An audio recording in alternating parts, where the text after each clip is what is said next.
आज का टॉपिक हमारा होने वाला है how can we obtain different gases from air. सबसे पहली बात तो आपको ये मालूम है कि एयर हमारा क्या है, डिफरेंट डिफरेंट गैसेस का मिक्सचर है, कम्बिनेशन है ना। लेकिन उस डिफरेंट डिफरेंट गैस को हम लोग कैसे अलग करेंगे, है ना, इसी को हम लोग आज यहाँ पे पढ़ेंगे। लेकिन इसके लिए हम लोग इस्तेमाल करने वाले हैं कौन सा मेथड, फ्रैक्शनल डिस्टिलेशन मेथड। अब आपको लग रहा होगा कि सर डिस्टिलेशन मेथड और फ्रैक्शनल डिस्टिलेशन मेथड तो हम लोग दो मिसिबल लिक्विड को अलग करने के लिए करते हैं, है ना। लेकिन नहीं, उसके लिए तो करते ही हैं, लेकिन यहाँ पे बेसिकली हम लोग एयर में जो आपका गैस मिला हुआ है, जो प्रेजेंट है, उसको अलग करने के लिए भी हम लोग फ्रैक्शनल डिस्टिलेशन का ही इस्तेमाल करते हैं। क्यों?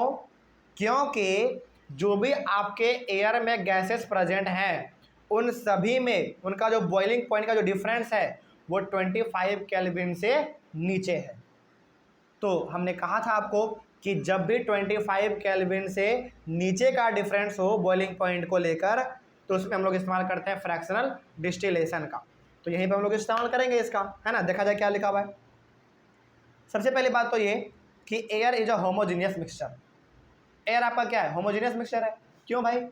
क्योंकि उसमें चाहे ऑक्सीजन हो, नाइट्रोजन हो, आर्गन हो, हर एक का मात्रा क्या है, बिल्कुल बराबर मिला हुआ है, बराबर मिला हुआ है ना। तो होमोजेनियस मिक्सचर हुआ and can be separated into its components by fractional distillation.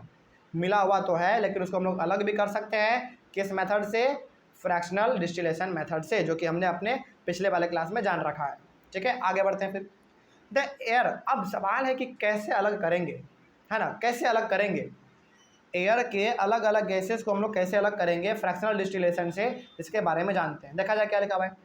लिखा हुआ है the air is compressed by increasing the pressure.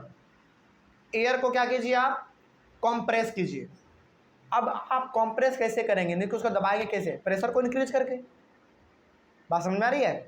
जैसे आपके घर में जो आपका एलपीजी आता है, लिक्विफाइड पेट्रोलियम गैस, वो क्या है, बेसिकली आपका गैस है, लेकिन उसको इतना जोर से दबा दिया गया है ना, इतना जोर से उसको दबा दिया गया है कि वो किस में कन्वर्ट हो गया, लिक्विड में कन्वर्ट हो गया। तो वही आपको यहाँ पे करना है, अपने एयर को इतना जोर से दबाना है, इतना जोर से कंप्रेस करना है कि वो लिक्विड में कन्वर्ट हो जाए। और होता भी है, यदि आप एयर को जोर से दबाएंगे ना, प्रेस करेंगे, जो कि आपके बस का बात नहीं है, इसके लिए अलग सिस्टम होता है ना। तो यदि आप ऐसा करते हैं तो वो एयर आपका लिक्विड में कन्वर्ट हो सकता है। तो आपको करना क्या बेसिकली यहाँ पर, air is compressed by increasing the pressure. Pressure बढ़ाकर आपको एयर को कंप्रेस करना है, यानी कि बहुत ज़्यादा जोर लगाकर आपको एयर को कंप्रेस करना है, उसको दबाना है। And is cooled by decreasing the temperature to get liquid air. पहली बात तो आपको प्रेशर लगाकर उसको दबाना है, तो एयर आपका क्या होगा, कंप्रेस होगा, दबेगा। दूसरी बात, दबे हुए एयर को आपको क्या करना है, ठंडा कर देना है। ठंडा कैसे करेंगे आप, टेम्परेचर को कम करके टेम्परेचर को कम करके नीचे गिरा देंगे टेम्परेचर को, यानी कि माइनस में लेके चल जाएंगे। तो इससे होगा क्या, यहाँ पे दो चीज़ आप कर रहे हैं एक साथ। पहली बात तो आप एयर को कंप्रेस कर रहे हैं, यानी कि आप उसको जोर से दबा रहे हैं, तो वो कंप्रेस हो जाएगा, पिचक जाएगा, है ना। उसके बाद उसको आप क्या कर दे रहे हैं, एक एकदम बिल्कुल कोल्ड मीडियम दे रहे हैं, यानी कि आप उसको ठंडा दे रहे हैं। तो जब ऐसा हो तो आपका वो पूरी तरीके से कन्वर्ट किस में कन्वर्ट हो जाएगा, लिक्विड एयर में कन्वर्ट हो जाएगा। यानी कि पहले आपका क्या था, वो एयर था, हवा था, वो किस में कन्वर्ट हो गया, लिक्विड में, यानी कि वो लिक्विड बन गया आपका। समझ में आ रही है बात? तो आपसे पूछा जाएगा कि लिक्विड एयर आप कैसे ऑब्टेन कर सकते हैं, तो आप क्या बोलेंगे, by increasing pressure and decreasing temperature. ठीक है, चलिए आगे बढ़ते हैं फिर।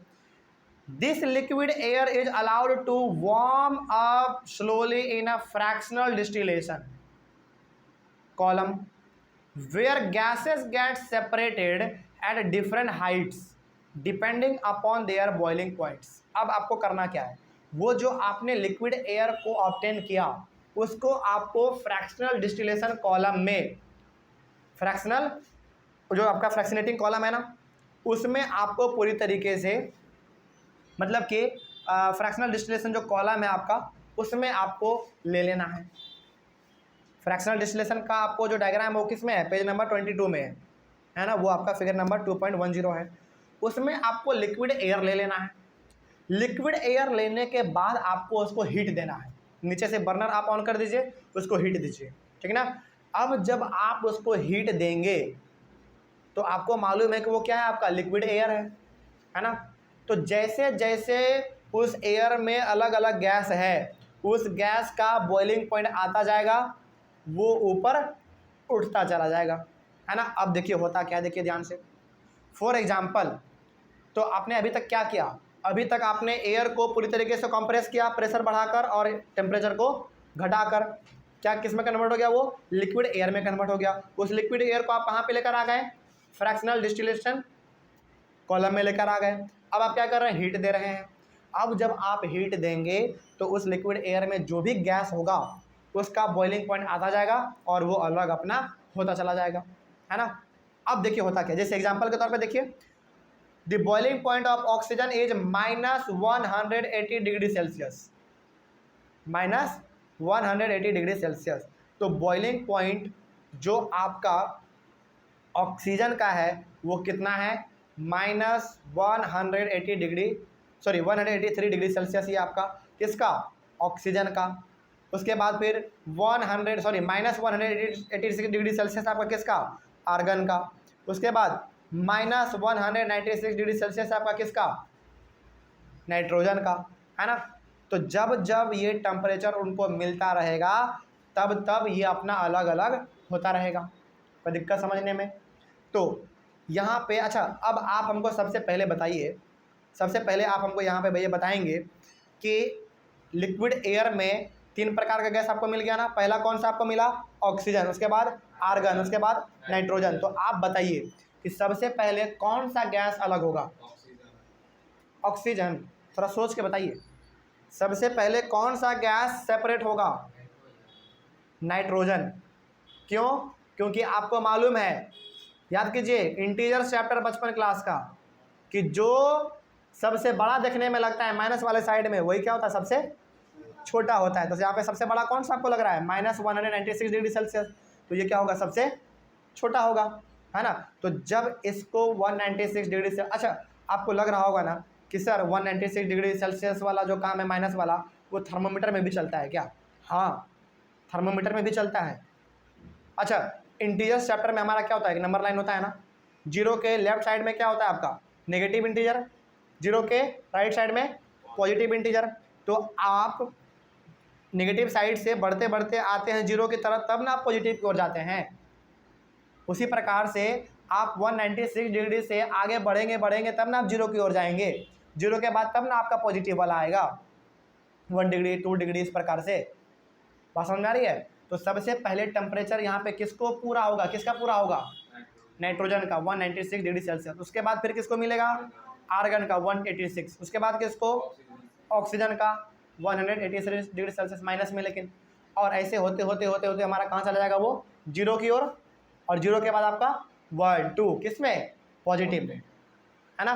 तो सबसे पहले इस लिक्विड एयर में आपका यदि कोई गैस अलग होगा तो वो आपका अलग होगा नाइट्रोजन, उसके बाद आर्गन, उसके बाद ऑक्सीजन, ठीक है ना। तो इस प्रकार से हम लोग एयर से अलग अलग प्रकार के गैसों को भी हम लोग अलग कर सकते हैं, ठीक है ना। इस्तेमाल कौन सा मेथड, फ्रैक्शनल डिस्टिलेशन मेथड, है ना। आगे, thus we can separate the different gases from air by the process of fractional distillation। तो आपसे पूछा जाएगा कि एयर से यानी कि हवा से हम लोग अलग अलग गैस को किस मेथड से अलग कर सकते हैं। तो आपका जवाब क्या होना चाहिए, फ्रैक्शनल डिस्टिलेशन मेथड, ठीक है। चलिए, सवाल ये भी पूछेगा, सवाल ये भी आपसे पूछ सकता है कि सबसे पहले भाई कौन सा आप सेपरेट करेंगे, नाइट्रोजन, उसके बाद आर्गन, उसके बाद ऑक्सीजन। पूछेगा क्यों,